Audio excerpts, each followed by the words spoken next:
Assalamualaikum warahmatullahi wabarakatuh. Hai, saya Zuyina Aulia Irma, CGP Angkatan 11 dari SMA Negeri 1 Losari, Provinsi Jawa Tengah. Kali ini saya akan memaparkan hasil tugas modul 1.4 koneksi antar materi terkait budaya positif. Dan yang akan dibahas adalah kesimpulan peran saya dalam menciptakan budaya positif serta keterkaitan antar materi dan refleksi dari materi. Sudah siap? Mari kita simak berikut ini. Kesimpulan peran saya dalam menciptakan budaya positif serta keterkaitan antar materi. Kesimpulannya adalah bahwa seorang guru yang baik harus memiliki kemampuan dalam mewujudkan budaya positif di sekolah. Budaya positif dapat dijalankan dengan menerapkan konsep-konsep inti, yaitu disiplin positif, motivasi perilaku manusia, posisi kontrol restitusi, keyakinan kelas, kebutuhan dasar manusia, dan segitiga restitusi. Budaya positif yang pertama adalah disiplin positif. Disiplin positif merupakan suatu cara penerapan disiplin positif yang mengajarkan anak bertanggung jawab dan menumbuhkan kesadaran diri berdasarkan nilai-nilai kebajikan. Disiplin positif dapat membuat siswa memahami dan menyadari sendiri berdasarkan motivasi internal, bukan karena paksaan, penghargaan, maupun hukuman. Berikutnya, motivasi perilaku manusia. Terdapat 3 motivasi perilaku menurut Diane Gosen. Yang pertama, untuk menghindari ketidaknyamanan atau hukuman. 2, untuk mendapatkan imbalan atau penghargaan dari orang lain. Yang ketiga, untuk menjadi orang yang mereka inginkan dan menghargai diri sendiri dengan nilai-nilai yang mereka percaya. Selanjutnya, posisi kontrol restitusi. Terdapat 5 posisi kontrol. Yang pertama, guru sebagai penghukum. Yang kedua, guru sebagai pembuat rasa bersalah. Yang ketiga, guru sebagai teman. Yang keempat, guru sebagai pemantau. Dan yang kelima, guru sebagai manajer. Dari kelima posisi kontrol, guru sebaiknya menggunakan posisi kontrol sebagai manajer. Sebagai manajer, guru harus dapat berbuat sesuatu bersama murid, mempersilahkan murid bertanggung jawab, dan memberikan motivasi intrinsik kepada murid agar menemukan solusi berdasarkan kesadaran internalnya. Berikutnya, keyakinan kelas. Guru berperan dalam mewujudkan terbentuknya keyakinan kelas dengan adanya kesepakatan antara guru dan murid. Keyakinan kelas berupa pernyataan-pernyataan universal yang mudah dipahami dan diingat, merupakan kalimat positif serta harus diterapkan di lingkungan sekolah. Selanjutnya, kebutuhan dasar manusia. Terdapat 5 kebutuhan dasar manusia. Yang pertama adalah bertahan hidup, meliputi kesehatan, rumah, makanan, dan kebutuhan biologis. Yang kedua, kasih sayang dan rasa diterima. Kebutuhan akan kasih sayang dan rasa diterima oleh orang lain. Yang ketiga, kebebasan. Kebutuhan akan kemandirian, otonomi, memiliki pilihan, dan mampu mengendalikan arah hidup seseorang. Yang selanjutnya, kesenangan. Kebutuhan akan kesenangan adalah kebutuhan untuk mencari kesenangan, bermain, dan tertawa.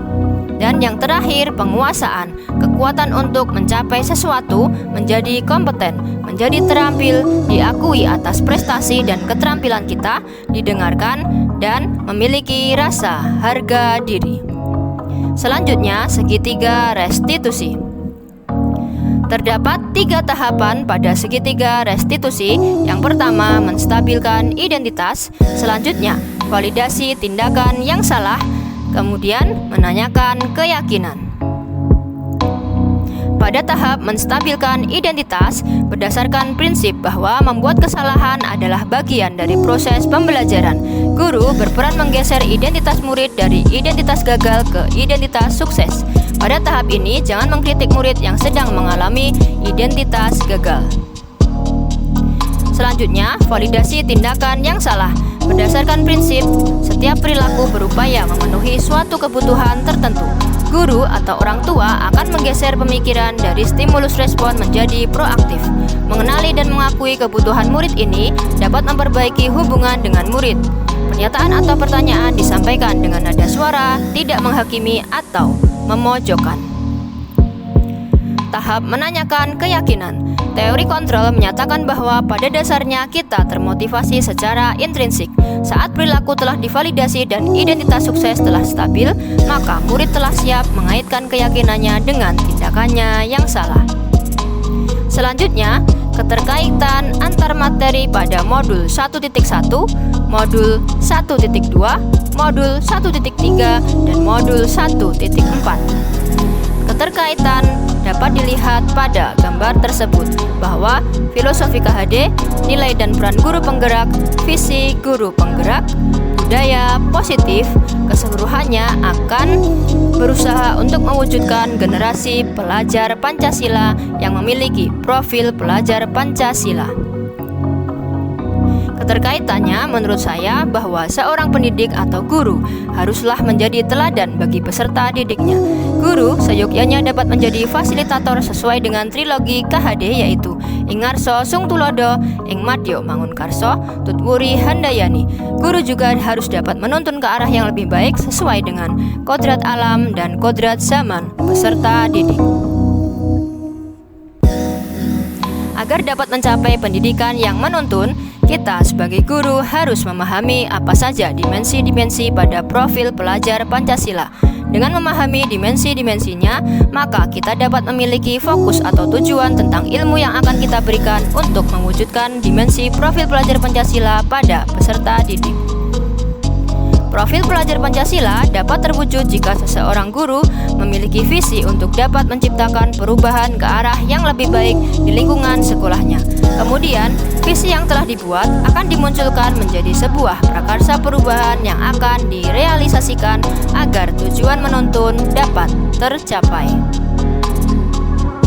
Agar dapat menciptakan visi dan prakarsa perubahan yang berpihak pada murid, maka guru dapat menggunakan pendekatan inquiry apresiatif.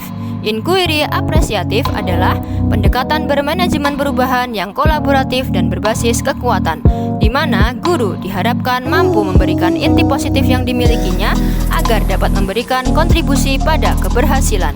Inquiry apresiatif dapat diwujudkan melalui tahapan-tahapan bagja dari prakarsa perubahan.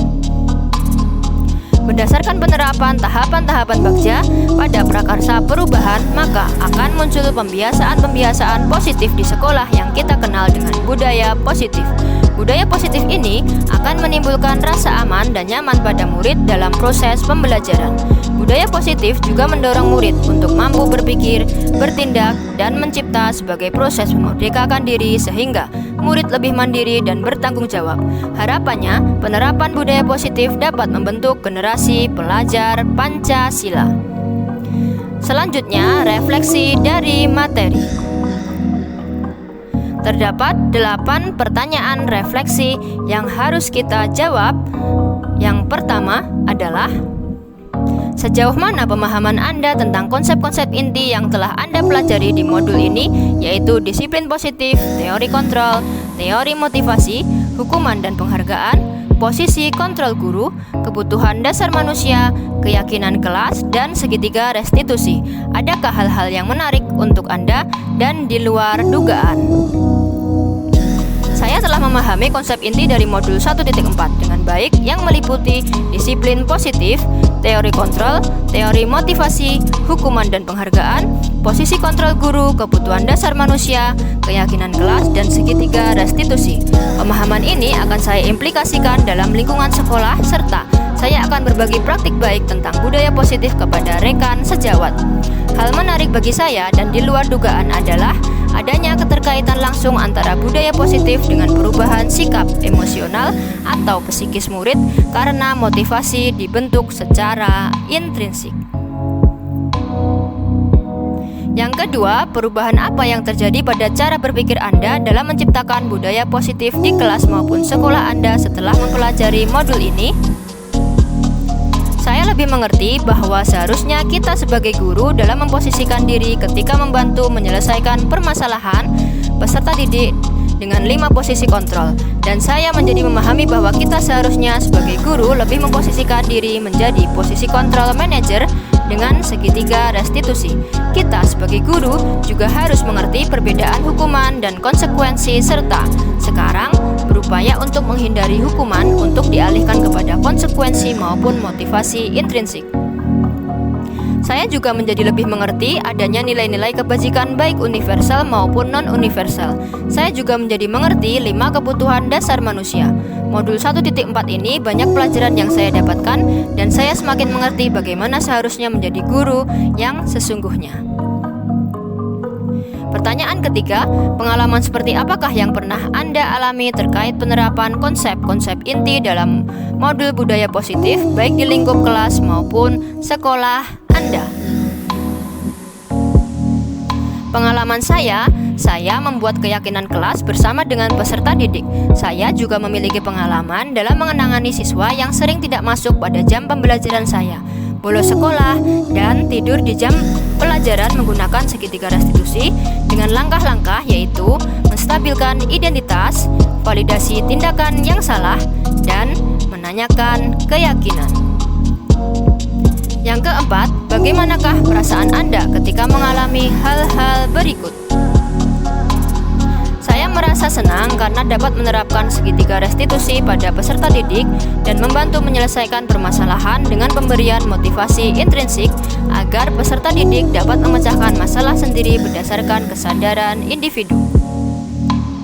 Yang kelima, menurut Anda terkait pengalaman dalam penerapan konsep-konsep tersebut, hal apa sajakah yang sudah baik? Adakah yang perlu diperbaiki? Hal yang sudah baik menurut saya adalah munculnya motivasi internal dalam diri peserta didik serta dilakukan pendampingan menggunakan segitiga restitusi. Hal yang perlu diperbaiki adalah saya harus lebih bisa memposisikan diri sebagai manajer dalam menangani berbagai permasalahan serta menghindari hukuman dan penghargaan, karena hal tersebut termasuk dalam motivasi eksternal, hanya berdampak pada jangka pendek saja. Yang keenam, sebelum mempelajari modul ini, ketika berinteraksi dengan murid berdasarkan 5 posisi kontrol, posisi manakah yang paling sering Anda pakai dan bagaimana perasaan Anda saat itu? Setelah mempelajari modul ini, posisi apa yang Anda pakai dan bagaimana perasaan Anda sekarang? Apa perbedaannya? Sebelumnya, posisi kontrol saya adalah sebagai penghukum, pemantau, dan teman. Pada saat itu, saya merasa bersalah karena harus menghukum untuk dapat merubah anak menjadi lebih disiplin. Saya juga pernah di posisi pemantau yang harus memberikan anak kata pantauan untuk bisa merubah pribadi anak, dan sebagai teman dengan berbagai rayuan agar anak dapat disiplin. Namun, setelah saya mempelajari modul 1.4 budaya positif, saya merubah diri dengan posisi manajer menggunakan segitiga restitusi. Perasaan saya tentu sangat senang dapat membantu peserta didik untuk bertanggung jawab dalam menyelesaikan masalah sesuai kesadaran secara internal mereka. Yang ketujuh, sebelum mempelajari modul ini, pernahkah Anda menerapkan segitiga restitusi ketika menghadapi permasalahan murid Anda? Jika iya, tahap mana yang Anda praktekkan dan bagaimana Anda mempraktekkannya? Saya pernah melakukannya, namun hanya 2 langkah saja, yaitu pada langkah menstabilkan identitas dan validasi tindakan yang salah. Saya menggali informasi permasalahan dengan nada yang bersahabat, menggunakan kalimat, "Ibu tahu perasaan kamu, kalau saya jadi kamu." Memang semua orang pernah berbuat salah, tapi lebih baik jika... Yang kedelapan, selain konsep-konsep yang disampaikan dalam modul ini, adakah hal-hal lain yang menurut Anda penting untuk dipelajari dalam proses menciptakan budaya positif, baik di lingkungan kelas maupun sekolah? Hal-hal lain yang menurut saya penting untuk dipelajari dalam proses menciptakan budaya positif adalah melakukan kolaborasi dengan sekolah dan orang tua murid agar budaya positif ini tidak hanya dilakukan di sekolah saja, namun juga di rumah atau dalam kehidupan sehari-hari agar menjadi suatu kebiasaan atau karakter yang melekat pada diri siswa dengan harapan dapat menjadi generasi sebagai pelajar Pancasila. Terima kasih telah menonton, semoga menginspirasi. Wassalamualaikum warahmatullahi wabarakatuh.